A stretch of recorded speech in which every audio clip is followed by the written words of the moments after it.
ભાભી, તમે અહીં બેસો. ભાઈને હું થોડીવાર પછી મોકલી દઈશ. મારી શાદી થઈ ગઈ હતી અને હું મારા પતિ સાથે તેમના ઘરે આવી ગઈ હતી. હું તેમના રૂમમાં એમ જ બેઠી હતી, જાણે હું તેમનો ઇંતજાર કરી રહી હોઉં. હું બેડ પરથી ઊભી થઈ અને આખા રૂમને ખૂબ ધ્યાનથી જોવાનું શરૂ કર્યું. રૂમની દરેક વસ્તુને ખૂબ જ બારીકીથી નિહાળી રહી હતી. બધું જ મારી પસંદનું હતું. દિવાલોનો રંગ, પેઇન્ટિંગ્સ, ફૂલ અને અહીં સુધી કે મારી તસવીરો પણ જે મેં ક્યારેય કોઈને આપી નહોતી. આ બધું તો બિલકુલ એવું જ હતું જેવું હું કલ્પના કરતી હતી. બધું જ મારી પસંદનું, પણ આખરે આ બધું તેમને અને તેમના પરિવારને કેવી રીતે ખબર પડ્યું? હું આ બધું વિચારી જ રહી હતી કે દરવાજો ખુલવાનો અવાજ આવ્યો અને મારું ધ્યાન ત્યાં ગયું. સામે મારા પતિ અનુરાગ ઊભા હતા. આરામથી, કોઈ જ જલ્દી નથી. મને ખબર છે કે તમને હું હજી પસંદ નથી. કોઈ વાત નહીં, તમે થોડો સમય લો, મને સમજો, ઓળખો, પછી આપણે આ સંબંધને આગળ વધારીએ. તમે અહીં કમ્ફર્ટ છો ને? કોઈ પણ દિક્કત હોય તો મને કહેજો. ઓછામાં ઓછા કપડાં તો બદલી લો. કેટલા સમયથી આ ભારે લહેંગો પહેર્યો છે, થાકી ગયા હશો. ચેન્જિંગ રૂમ ઉધર છે, કપબોર્ડ પાસે. તે બોલતા જ રહ્યા અને હું ફક્ત માથું હલાવતી રહી.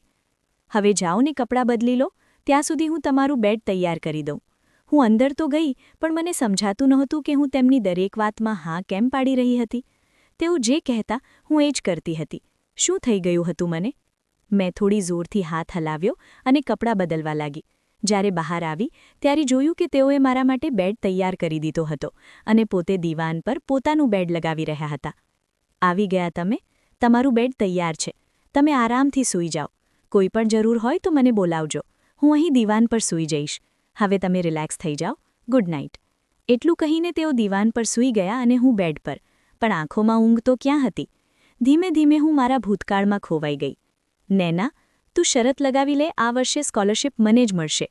હા આરતી, એ તો છે, કારણ કે તું કોલેજની ટોપર છે, પણ તું એ પણ જાણે છે કે તારા પપ્પા હવે તારી આગળની સ્ટડી નથી કરાવવા માંગતા. તેઓ તારી જલ્દી શાદી કરાવવા માંગે છે. અને તું છે કે આઈએએસ ઓફિસર બનવાનું સપનું જુએ છે. હા, વાત તો સાચી છે, પણ હું આજે પપ્પા સાથે વાત કરીશ. અને જો ના માને તો હું પણ જિદ્દ પર ઊભી રહીશ. મેં કહી તો દીધું, પણ મને ખબર હતી કે પપ્પા સામે જિદ્દ ચાલતી નથી. સાંભળ આરતી, તને હવે વધુ અભ્યાસ નથી કરવો. મેં તારા માટે એક છોકરો જોઈ લીધો છે. ખૂબ સારો છે, સારી નોકરી કરે છે. નામ છે અનુરાગ. કાલે તારી તેની સાથે મુલાકાત છે. અને યાદ રાખજે, જો ના પાડવાની કોશિશ પણ કરી તો સારું નહીં થાય. મને ખબર નહોતી કે મારી એક વાતથી ઘરમાં આટલો તોફાન આવી જશે. બીજા દિવસે ભાઈ મને જબરદસ્તી લઈને ગયા. આ રહ્યો અનુરાગ, જા વાત કર. હું ધીમે ધીમે આગળ વધી. દિલ ધબકતું હતું. હેલો, હું આરતી. હું અનુરાગ. હું વાત તો કરી રહી હતી, પણ દિલ કહેતો હતો ના કહી દે. પણ હું ચૂપ રહી ગઈ અને થોડા સમયમાં મારી શાદી થઈ ગઈ. ખટખટખટ, દરવાજા પર અવાજ આવ્યો અને હું વર્તમાનમાં આવી ગઈ. સવારના 7 વાગ્યા હતા. ભાભી, ઉઠો, મમ્મી રાહ જોઈ રહી છે. નણંદ બોલી રહી હતી. હું નીચે ગઈ તો સાસુજી ગુસ્સે જોઈ રહી હતી. બહુ મોડું ઉઠે છે આજકાલની છોકરીઓ. હું ગભરાઈ ગઈ, પણ એ સમયે અનુરાગ બોલ્યા, મમ્મી, હમણાં જ આવી છે. ધીમે ધીમે બધું શીખી જશે. આરતી, 2 કલાકમાં તૈયાર થઈ જા, આપણે બહાર જઈએ છીએ.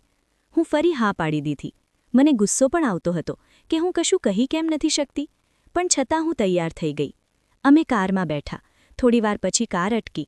હું બહાર ઉતરી અને જે જોયું એ આઈએએસ કોચિંગ સેન્ટર હતો.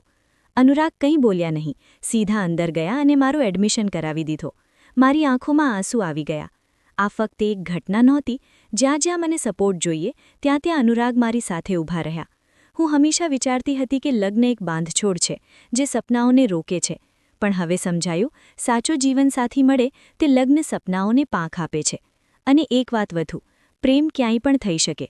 લગ્ન પછી પણ જીવનસાથી જ પહેલો પ્રેમ બની શકે. શું તમારો પણ એવો કંઈ અનુભવ છે?